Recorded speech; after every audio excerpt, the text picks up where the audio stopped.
é a cidade mais nacional do Brasil. É por isso que as Olimpíadas foram no Rio e a final do Mundial também. O Maracanã é nacional, a Sapucaí é nacional, o Rock in Rio é no Rio, mas é nacional. A TV Globo nasceu no Rio, mas virou nacional.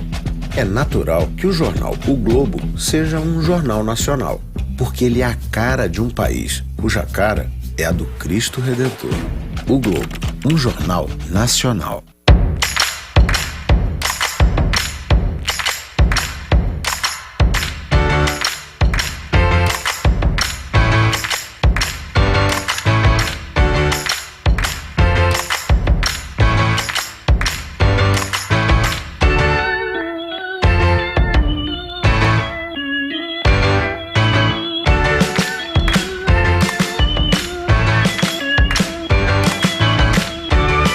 Ministério do Turismo e a Associação Casa Azul apresentam 20ª Flip Festa Literária Internacional de Paraty. O projeto conta com benefício da Lei Federal de Incentivo à Cultura. Vale Mais Cultura. Tem patrocínio oficial do Instituto Cultural Vale. Patrocínio Itaú. Copatrocínio O Globo. Apoio Esquilo, Mac Móveis, Prefeitura de Paraty, Globo Livros, Unigel, CQSFV Advogados e Oceana. Concepção Associação Casa Azul. E realização Secretaria Especial da Cultura, Ministério do Turismo, Pátria Amada Brasil, Governo Federal.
A primeira vez que eu acho que eu entrei na Flip mesmo, eu fui convidado pela Cristina Maceda e pela Gabriela, que fazia a Flipinha.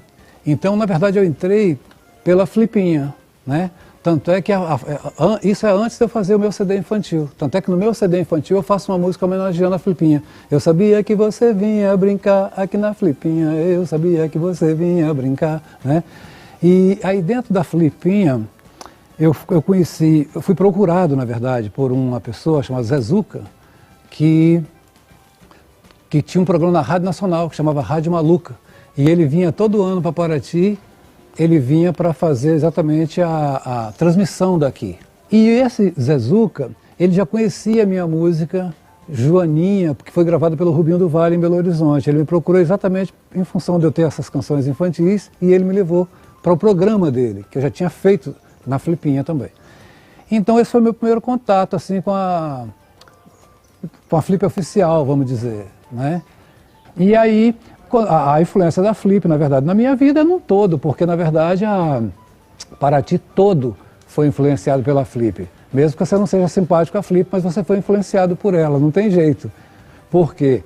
Porque é importante entender que Paraty viveu um período tentando acertar eventos. Vieram muitos eventos para cá que não deram certo, fora os eventos já da cidade mesmo, os eventos daqui, a Festa do Divino, enfim, as festas tradicionais, e se estende isso até o Festival da Pinga, e chegou a ter Festival de Teatro, teve isso aqui, mas nada afirmou, né? E mesmo os eventos que por mais culturais que sejam, ainda está ligado ao entretenimento, não se afirmaram. Então a Flip traz uma marca que não é a marca do evento de entretenimento, independente da sua classificação cultural, né? Ela traz uma outra ideia. Ela traz um evento que não é um evento da distração, não é um evento do entretenimento, é o evento do consumir cultura no aprendizado. É outra ideia, né? É um evento que acontece durante o dia. Então ela mexe com a questão do comportamento, da educação mesmo. Sabe? Eu acabei de falar da Flipinha, por exemplo, através disso aí, as minhas músicas foram parar nas escolas, que as escolas vinham com músicas ensaiadas para cantar na Flipinha, tá entendendo? Então olha o movimento que teve. Os comerciantes, para todo mundo, foi muito... Por quê? A Flip bota Paraty na esquina do mundo, nesse momento, realmente vira uma cidade internacional, com um evento internacional, óbvio, né? E um evento com a qualidade da Flip, você lembra, né? As primeiras Flip é uma coisa assim assustadora, né? E tudo muito bem feito, tudo muito bem cuidado. Então isso tudo, na verdade, transformou muito a cidade num todo. Independente da minha vida, transforma a vida da cidade, na verdade, né? Acho que todo mundo sabe o que eu estou falando. Flip 20 anos. Vidas que transformam lugares, que transformam pessoas. Escreva conosco essa história. Faça parte da rede amiga da Flip para continuarmos transformando juntos os próximos 20 anos. Acesse flip.org.br e faça sua doação.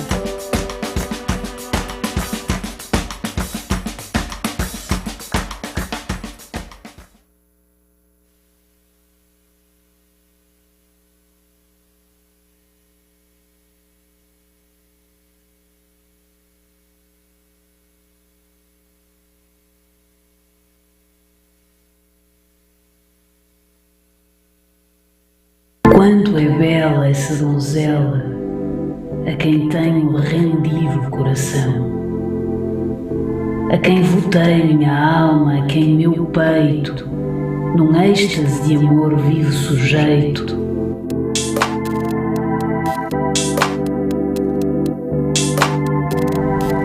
Seu nome,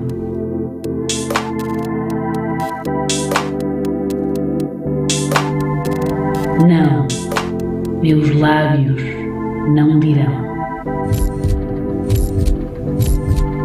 Ela, minha estrela viva e bela, que ameiga meu sofrer, minha aflição, que transmuda meu pranto em mago riso, que da terra me leva ao paraíso. That will take me from the earth to paradise. Seu nome, her name. Oh, meus lábios My lips não dirão. dare not pronounce her name. Ela, Her, virgem bela, virgin, beautiful, so simple, like the angels sent from God. Her, oh, não.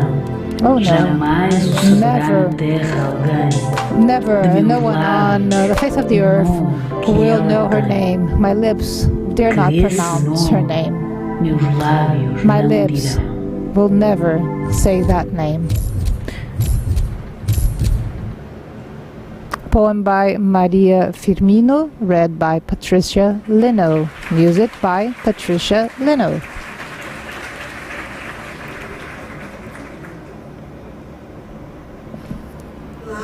Hello, I am Fernanda Bastos, and along with Milena Brito and Pedro Lima Monteiro, I am one of the curators of a Flip this year. It is such a pleasure to welcome our guests to this roundtable. I am reminded of a sentence by Fabienne Guandona, who earlier was here today with Cecilia Pavon, saying that the artists are always taking risks. So considering this idea of a risk that authors are always running, we always consider that we should think like they do. What about me? What if I did that?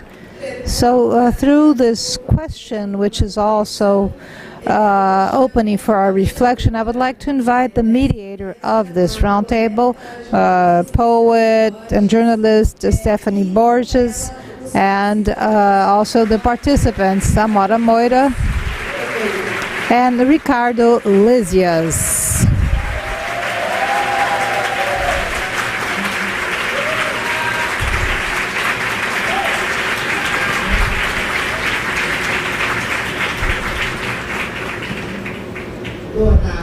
Good afternoon.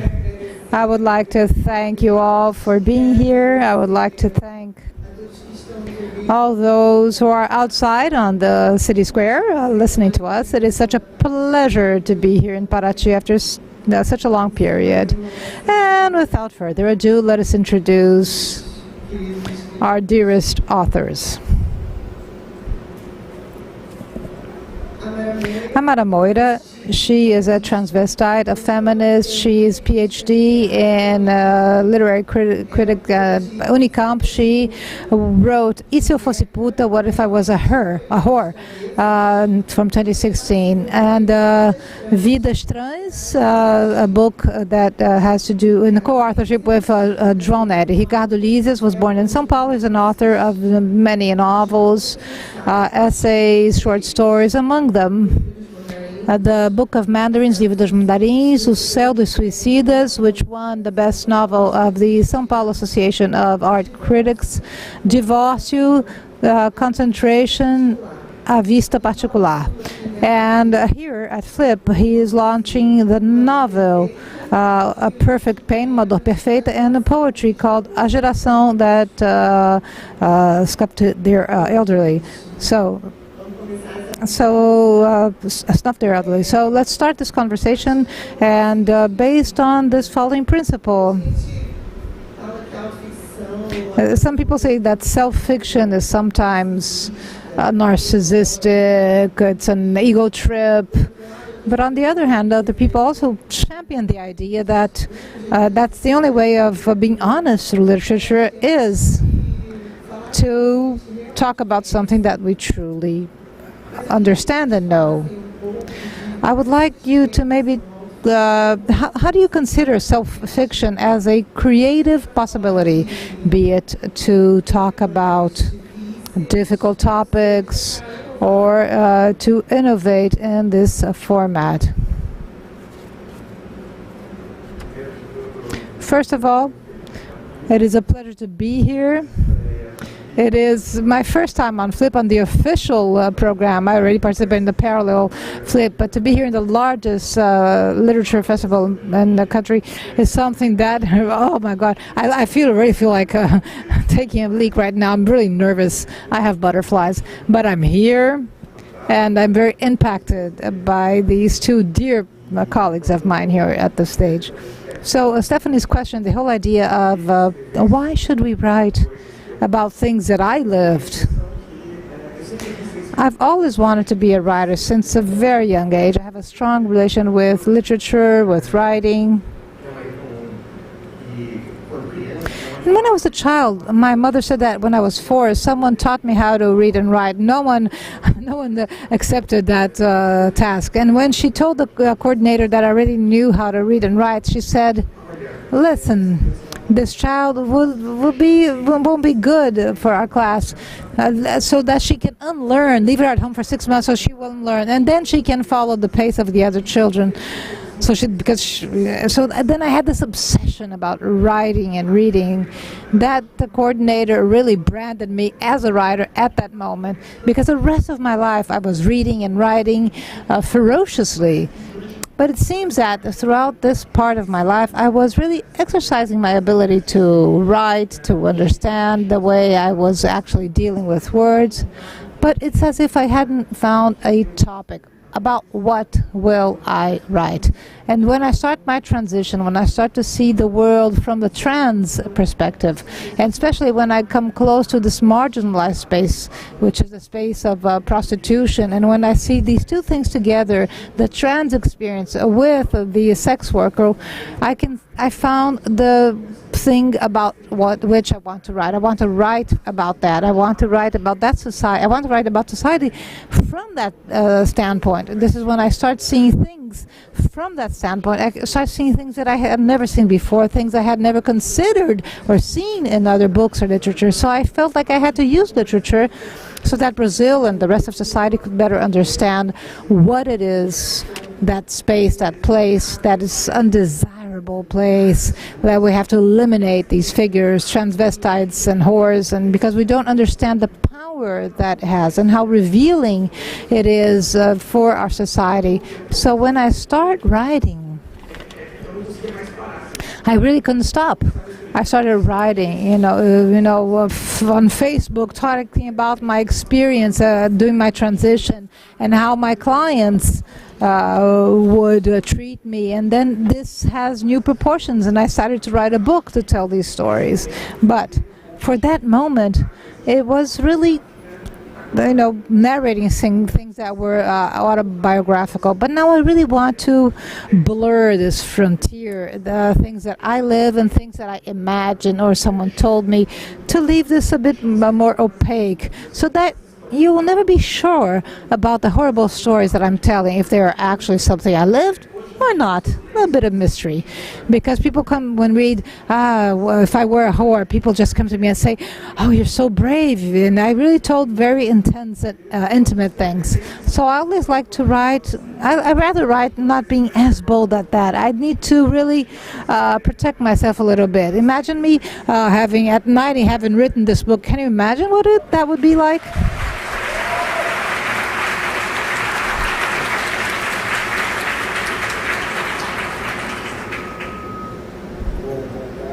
Good afternoon. I would like to thank Flip for the invitation. I would like to thank you all for being here. And I want to say hi for my children, my wife, my mother who's in São Paulo watching. So I just wanted to say hi to all of them. So I see this biographical thing as a possibility of maybe making some type of intervention in society. It's as if I could interfere in movements, which other literary tools would not allow me to do this. When people say, listen, you really blur the line between reality and fiction, and I can see that fiction is part of reality.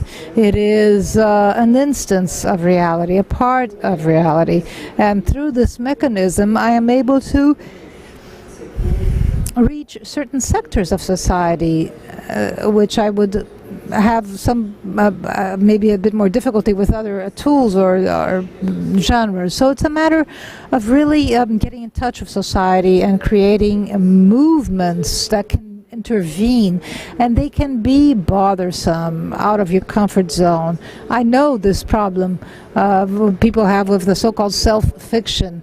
And I don't like, theoretically, I think it's pretty bad, but the texts that self-fiction actually great are pretty good texts and important texts, or because they really tackle important issues. Because someone would come to us and say, but how can you be so bold to treat this topic? That's something that is so personal. And I already answer, those that you see courage in that. And so it seems that you're in a society that is a bit frail. And then I am able to start considering certain aspects of society through that. I need more courage to live in Brazil that elected Bolsonaro than to write my books. And that's the reality. That is what is difficult. We live in a society that kills more transsexuals in the world. So what type of courage are we talking about? Courage is not to judge the militaries that are doing what they're doing. It's to give them amnesty, because we're not going to be confronting them. I don't see that as a movement of boldness or courage. It is my desire of showing, listen, you are doing nothing. You then are absolutely in awe because of that. If you are shocked by what I write, you can't do any kind of movement to judge a military minister who killed maybe 500,000 people. That's how I see things.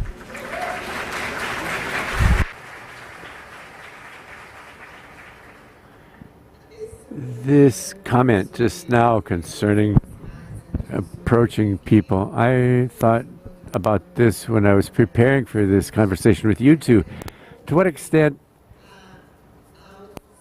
self-fiction is not an invitation to readers based on curiosity. And sometimes you launch a proposal and throw it out there to see if people approach it because out of curiosity, but they find something which is not exactly what they were expecting, pure biography, but it has an elaboration with the literary craft. Do you think about this issue a lot of attracting readers and sort of trick them with fictions in the middle? Do you plan that kind of trick on the readers? I think that when it's interesting because thinking again of these weird frontiers between fiction and reality. When I was writing my blog and when I rewrote my blog to become this book, it made me sad that in the month that this event is held, in my name, if I were the it's sold out. The book is sold out. It's not going to be easy to find the book until we can do a new edition, a new printing. But when I was rewriting the blog to become the book, one of the things that I asked myself was precisely this. In the blog, it was a more activist text, dogmatic, talking about empowerment, activisms, trans-feminist issues, and ultra-feminist. When I rewrote it to become the book, I approached literature to eliminate a little bit this activist side because I understood that literature is this invitation for readers to live an experience based on those words. So I wanted for you to live that experience in the words that I chose, in the sequence of scenes that I chose, in the chain of events that I built, and to live that experience. Sometimes I was horny. I wanted you to feel horny in the book. Sometimes I was afraid, and I wanted you to feel afraid from what I was writing. It was funny, too funny. So it was a mix of sensations, everything at the same time. I was kind of laughing at my horniness and afraid of being horny and afraid and laughing. So how do we deal with that in the heat of the moment? And we record and tell this because to live an experience does not enable us to know how to tell the experience. We need to make this leap and exercise these skills of telling a story to learn this. And when I was rewriting the blog, trying to approach the world of literature, a concern that I had was precisely, I don't want people to feel that I am flipping out in my writing or doing something very experimental, for them to no longer believe that that is a lived experience, an experience that transvestites face all over Brazil. I wanted people to read this report to know that there's the play on words, the language from the streets and colloquial language. This creates a tilt in the writing, but I wanted you to know and believe that were things that actually happened. They were not delusions or fantasies from my head or whims. This clash has to do with how people are going to read the work, but sometimes I feel that sometimes as well, because I was too concerned with that, or who knows why, even if I wasn't concerned about it, I'm still read from this angle. So people read my work because of the content. Okay, this is very revealing of the condition of transvestites in Brazil, but they don't realize still this work with the language. I wanted for some day to begin to pay attention to this aspect, because the book, it's like a fluid, intimate conversation, but it's difficult. It's writing. We're inventing and playing at writing. I'm going to pick up on that quickly and ask you to talk a little bit about this, because there's an arc of development in your narration in this book. It's the maturity of the narrator, because she's really excited on the street and thrilled, dressed up and produced. Sometimes there's a time of disenchantment, disappointments, and turning tricks with the clients and all the problems that they involve. In this mixture, they talk about the disappointment. There's a moment when it's funny, and how did you design this process, this moment, this initial thrill, and then these moments of negotiation, which the book discusses? And there's also an awareness as a sex worker. This awareness, I include this today. I can talk about this somewhat more directly, but before my experience becoming a sex worker, fucking was great. I fucked a lot in various different ways. But at the moment when I did my transition, I took some time without playing around, so to speak. And when I entered, I'd sort of rusty for a while, and I got hurt at the beginning. So there's not a guidebook how to fuck several times a day without getting hurt. The doctors don't know how to explain it. He'll say use a condom or use lubricant gel or whatever, but sometimes you get hurt. I had a problem, a physical problem, because large things appear in front of you at the beginning unexpectedly, and this extended for a long time because I thought that it was not, the pain was going to go away. It used to be great, and I kept insisting, and it was suffering, and it hurt. And I said, I'm suffering. I play around. I said that I was not more of a whore than I was because I got hurt. If I had not gotten hurt, I might have written 3 volumes rather than 1. Volumes, no pun intended with volume there. And it's funny because this was during my PhD process. So what saved my PhD thesis, it was that I got hurt, so I could take time off to present my PhD dissertation. So Ricardo, let's go back to this issue of language, because in your more recent book,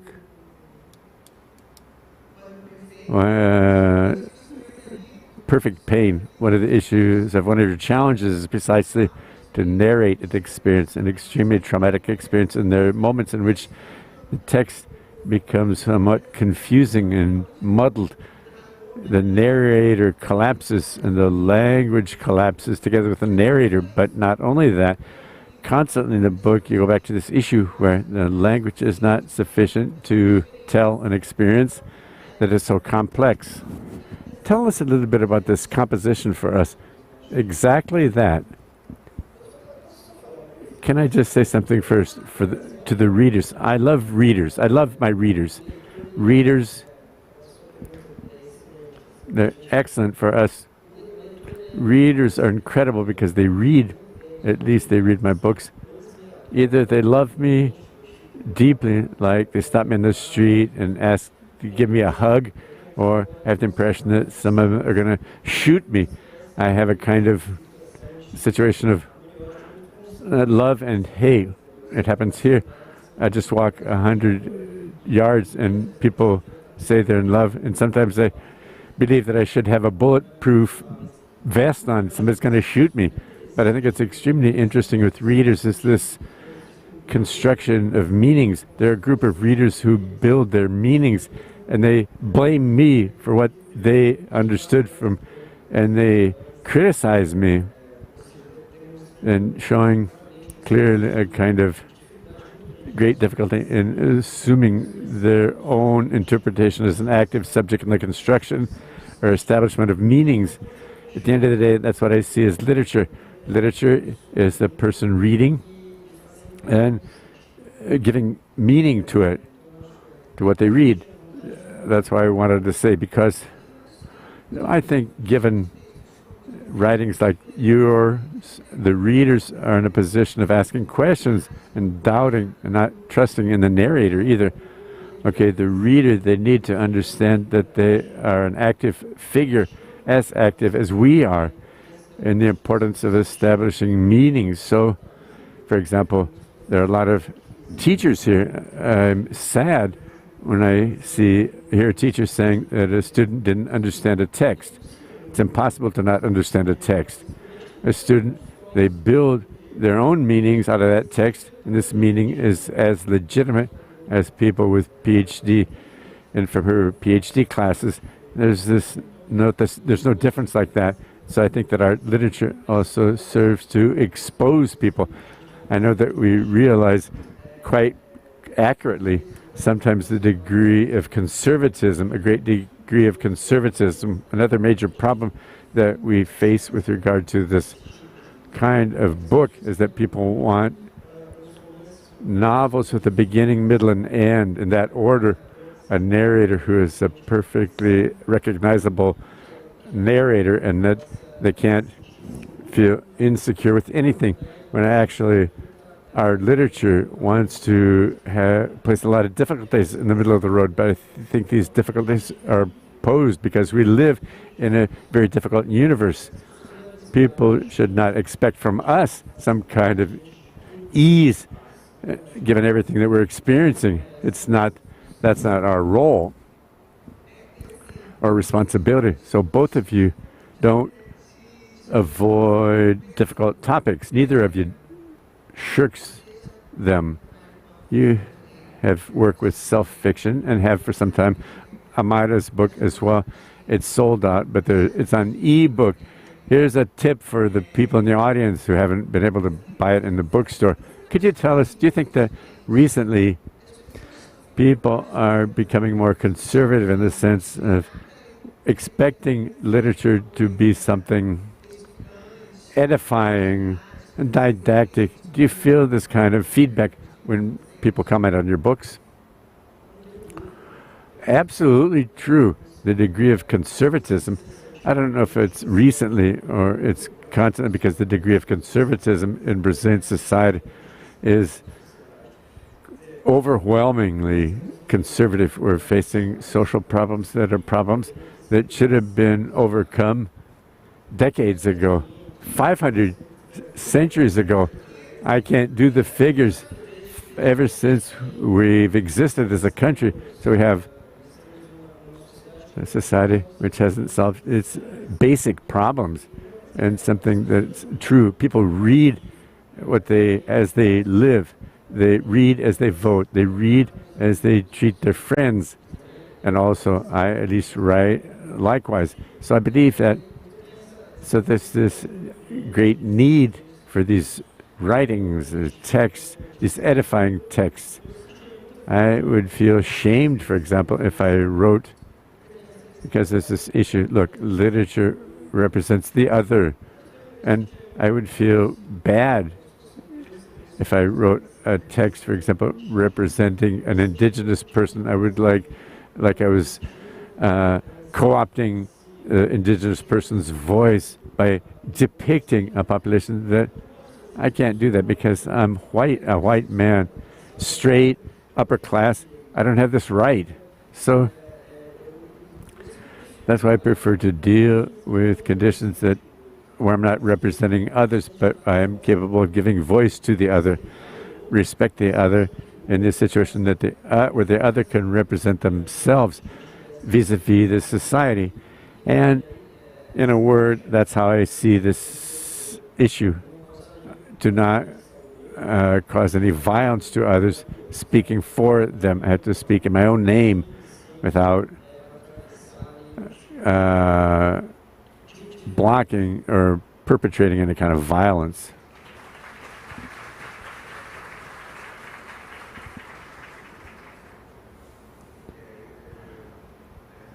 This issue of representation is very sensitive. I remember when I was writing, and if I were a whore, and one of the main issues is how to portray the body that comes to me without activating on this body all the discriminatory discourses that exist in our society. So fat people, hairy and effeminate men, a man with disability, the off standard. I'm going to portray them without even unintentionally to use a discriminatory discourse, a prejudiced discourse, whether I want to or not. How do I have the language not activate this side, to not portray them using the grotesque or whatever? How can I do justice to that body and treat it there in a more human way, empathetic even if he did terrible things with me, but for him to treat me poorly doesn't authorize me to write about him in a grotesque way.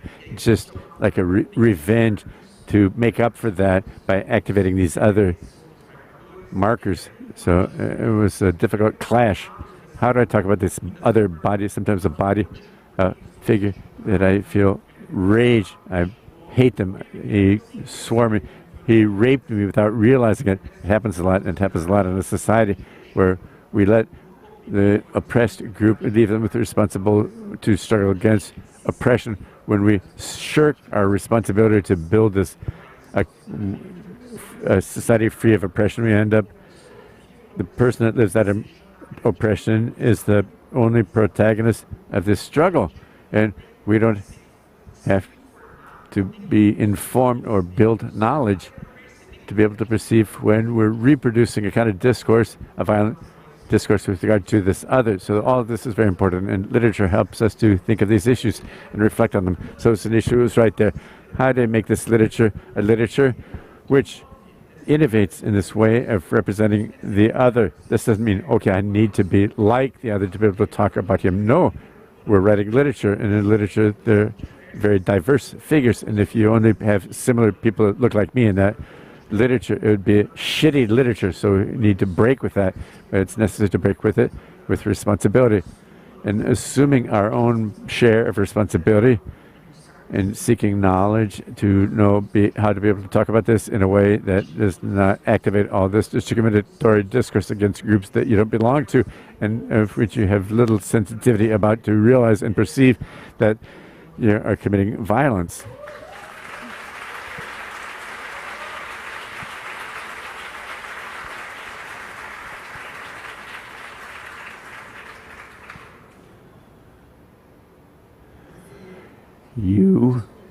Can you comment a little bit, Amara? Humor in your book, because you're saying, okay, people don't comment much about the language, and sometimes I think people think that the language, perhaps that humor in the book sometimes is associated with the use that you make of paisba. Paisba is extremely political and aesthetic, committed to this community, but they're funny scenes, they're funny sex scenes. They're extremely funny sex. Sex is very funny in nervousness, so I would like for you to talk a little bit about, because not just, people expect a lot that a trans author come to talk about her struggles. What about the pleasurable relationship to the text, in addition to the other pleasures that inspired your writing? Yesterday, Camila Souza Filhada came here, and they asked her why she was so dangerous. They asked her why she is such a dangerous writer, and she said that she was dangerous because she didn't have to she hadn't read Ulysses to the end, because she wrote books that are published and people don't know why. It was a combination of things that made her dangerous. It's interesting that I read Ulysses to the end. I did my PhD on Ulysses, and oftentimes people may believe that I can play with literature because I read Ulysses, because I studied literature at the University of Campinas, but my feeling is that I actually learned to tell stories, to play with words in my experience on the streets when I went out there to meet my friends in the red light zone, and a friend came and left the room. The client, John, left, and she turns to us and says, "Do you believe that he asked me to suck on his dick and suckle his dick?" Who didn't understand? It's better not to understand that. Say, it's terrible. It's terrible, and a terrible book. Well, I thought this quote, he asked me to suckle on his dick. That's very poetic. Very poetic. I want to write a book in keeping. I stole this quote from her, and I'm writing a book that does justice to this quote with this violent poetry, this orality. You don't know what, if you don't know what, na neka did Google it and you'll find out. Oh, ignore it and just imagine what it means, okay? Ricardo, então, a gente estava falando. We were talking about this whole idea of how people read your literature. It's not just a matter of courage. Do you think it could also be a matter of using self-fiction or auto-fiction, not only to deal with things that bring you some angst or things that I hate? The things I hate, for instance, I hate my social class. And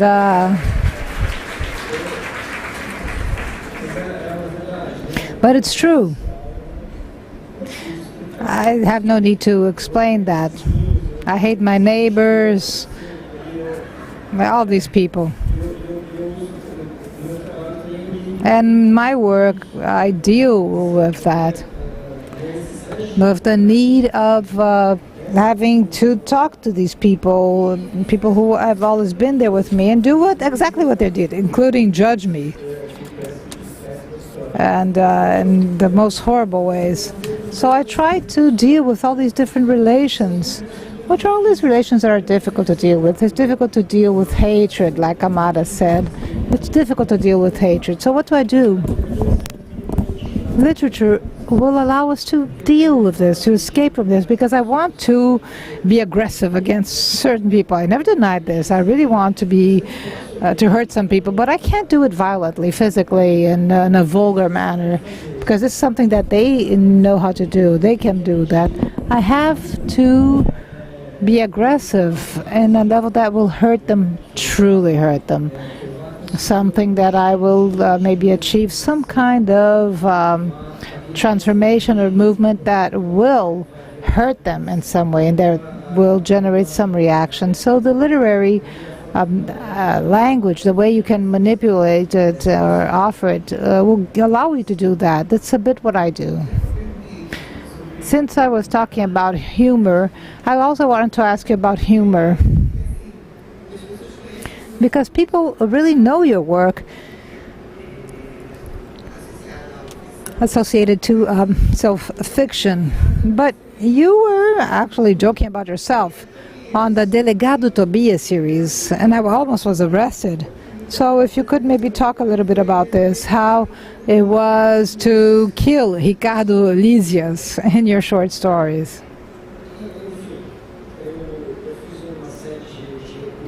I did a series of ebooks. I had just written the book Divórcio, and people thought I was just too candid about my life in that novel. So I decided to prepare a series of ebooks in which I would not be a character. I had to die, and there would be an investigation on who killed me, the narrator.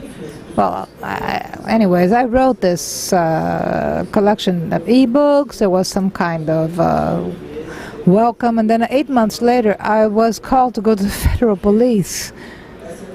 That's the Brazilian federal police, guys. And when I see these things on TV, I know exactly who these people are. I know exactly what these people are capable of. And they brought me because I had falsified a couple of documents. I had forged documents. And so I presented myself. I came with my attorneys, and I said, I'm sorry, you are mixing forgery with a fiction. You're not understanding you're misunderstanding things. Because there was a certain designer that would manipulate the document according to their format.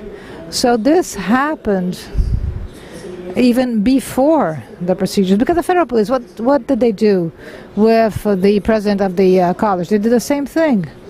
You know, from Santa Catarina, the Federal University of Santa Catarina, the guy who killed himself, he went through a legal claim procedure, an investigation. It was an investigation that had made no sense. And I was already confronted with that. This was actually a fiction.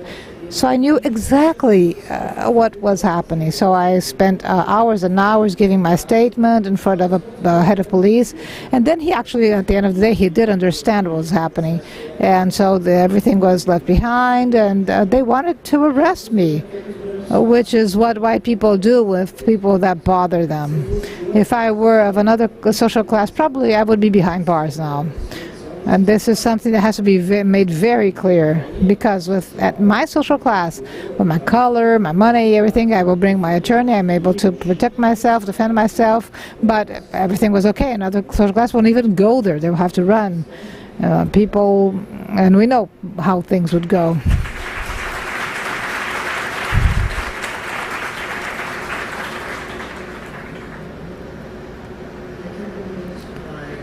We will have some of the questions from the audience. So maybe Amara, could you read an excerpt of NECA? Show us your NECA. Oh, come on. It was a pun, and I really loved it. NECA, since it's a small publishing house, we have only, I guess we have only a few books, but I have to make a registry before you're able to sell these very few books I brought with me. But a good news for you guys, my publisher is right here, and I already have a contract, and we will have an expanded NECA, a giant NECA, 200 pages of NECAs. I guess this is a pun with a sexual genitalia. So I sold the whole idea, saying that it would be a mixture between Grandes Sertão Verandas and 120 Days of Sodoma, and they accepted.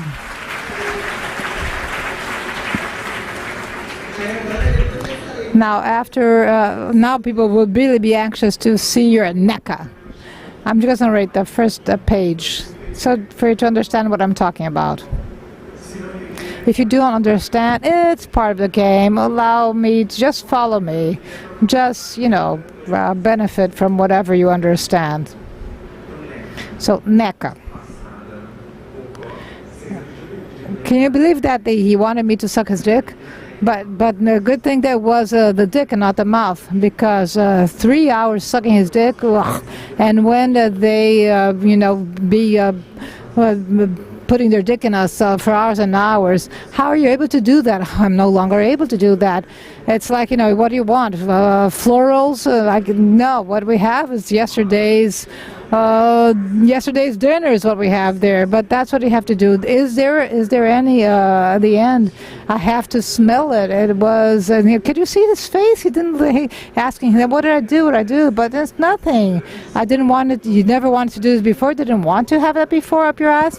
Now you want, but now to have him up my ass, I didn't want it.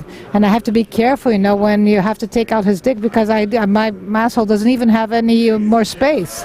So that's what I have, and this is what I had to read for you. I'm sorry about the interpretation. It was a very fast reader and full of jargon. Were you able to understand? A question from the audience. How do you deal with the attempts of censorship of your freedom of expression, and what is the limit of fiction? How far can you go?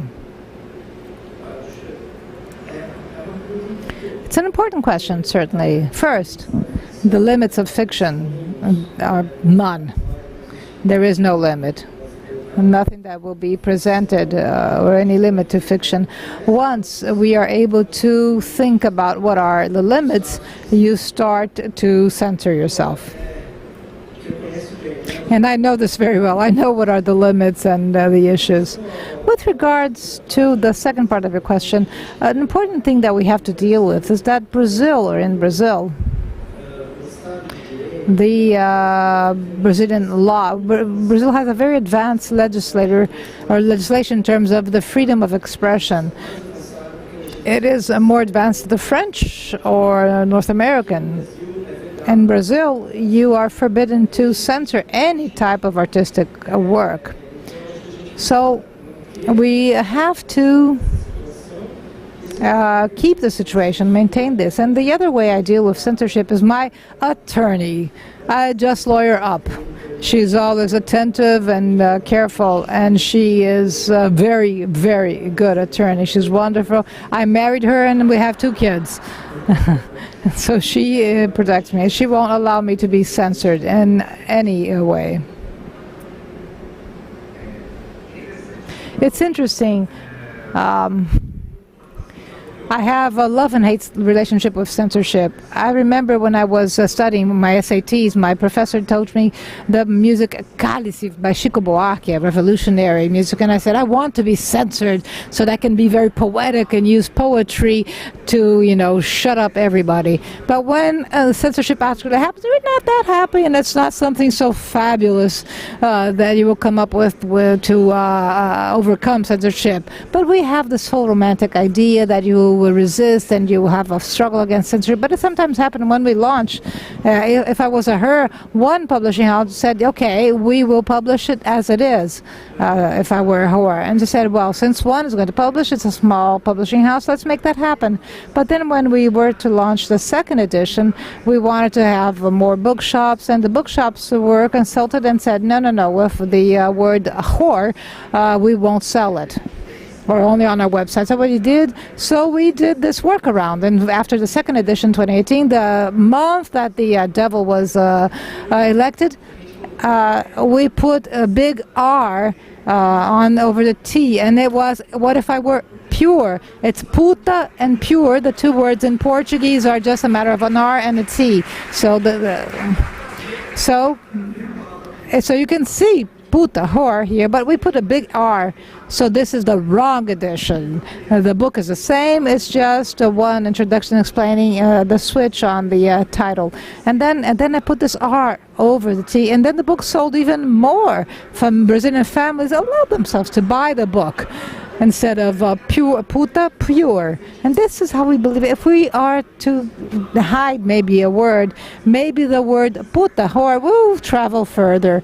And it's sometimes worthwhile to do that. So I always ask myself, there are types of censorships, different types of censorships, and sometimes censorship will stop us from actually publishing, and of economic order, of transphobic, chauvinist. But there are the forms of censorship that will try to control the way we speak. You think about Kirvela trying to forbid LGBTQ books during the book festival.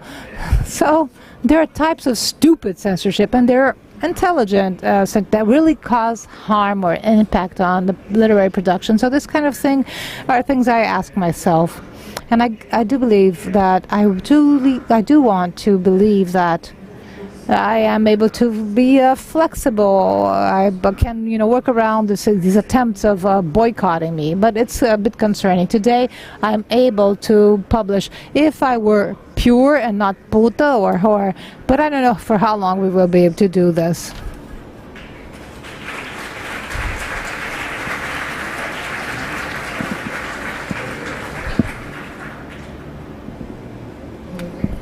A question from the audience. Considering your creative process, do you see that you write more based on the past, thinking about more well-founded memories, or the trigger normally comes from more recent happenings? Could you repeat the question? Do you write based on the past of more well-funded memories sedimented, or more recent events will actually trigger the way you write? I have an interest in our current issues. So A Perfect Pain, a novel I wrote when I was still in intensive care. I was no longer at risk. They asked the book because he only asked for the book when he heard that I was no longer going to die. So I started writing the book. I wrote it based on that situation. I have an interest for the present. I write based on the current, so my trigger is the present. This is what moves me and allows me to work every day. And still, even so, even when we're talking about the present, sometimes there is a memory within your writing. It's not a matter of a linear time, a timeline. because you have literature, you have the history of literature, all the authors that did all those things that will help me to face everything I need to face in order to intervene in this current situation. This is how I see things. So I have another question for you, Ricardo. Will you write for the young audience or children? No, I have no intention to do that. No. I'm writing a book for adults, and it's already hard enough. So I have no intention of writing for children or youngsters or teenagers. And it's difficult to write, right? We have excellent. I have 2 kids, and I'm a bit afraid of letting them down. Amara, we have a question here. Alô, streaming. People want to know when is it going to become a series, a TV series? E se fosse puta? In 2017, since 2017. Some people were asking me if I would accept it, to try to transform it into a movie. But then we write the script or the argument and the plot, and we try to find, and then Bolsonaro comes to office, and then it's absolutely impossible to have funding for this kind of film in Brazil. Maybe now, with Lula coming back, we will be able to imagine this possibility of having this work adapted to other formats.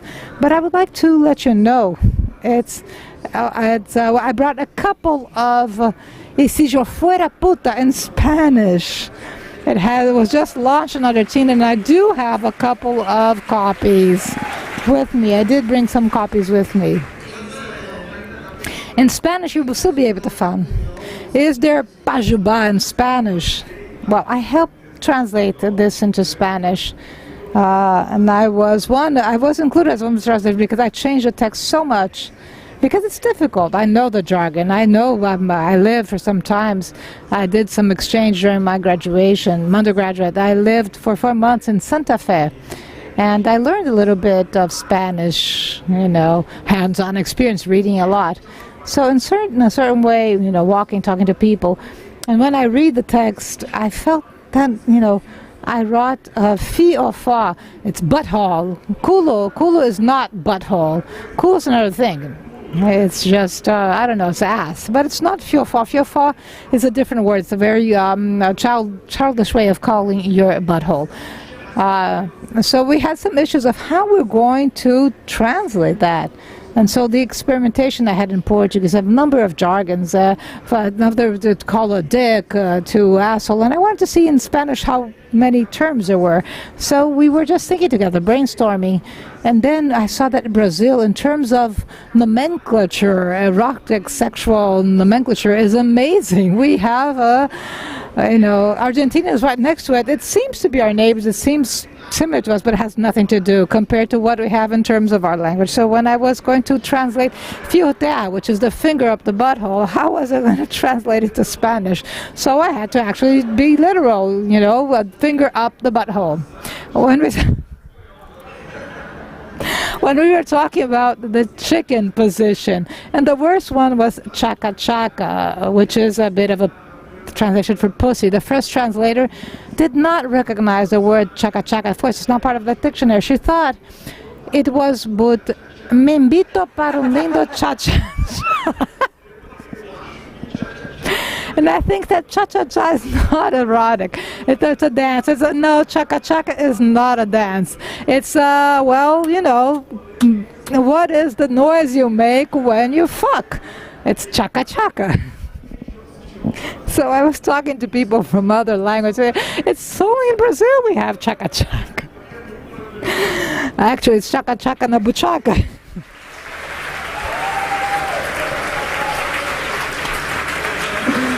And Brazil is fucking good. Unfortunately, we are reaching the end of this round table. Unfortunately, we are starting to have fun, and all of a sudden it says it right when we start doing the chaka-chaka. So, we have to close. I would like to thank you both, our curators, for this invitation. Okay, well, just one last thing. At the end, they did find an explanation. It was called dunga dunga in Spanish. So chaka chaka is dunga dunga. If you are hearing the interpretation in English, please let me know. How would you translate chaka chaka? So, do you have any final consideration, Ricardo, after chaka chaka and bunga bunga? I think that was a pretty cool round table. That was very good. I'm going to launch tomorrow at 2 p.m. at Areal do Pontal, and I invite you all, Amara and all of you, if you want to show up, you'll be more than welcome. It was really wonderful to be here. Thank you. Okay, guys, so I want to thank you, all the public. I'm happy that you enjoyed yourself as much as we did in this round table. And you will be now signing their books for Ricardo, Lísias, and Amara, Moira. And I would like to thank you all for being here. Questions from the audience. Unfortunately, we didn't have time to ask them all, but I hope you will leave this room curious to get to know a bit more of our authors. Thank you very much.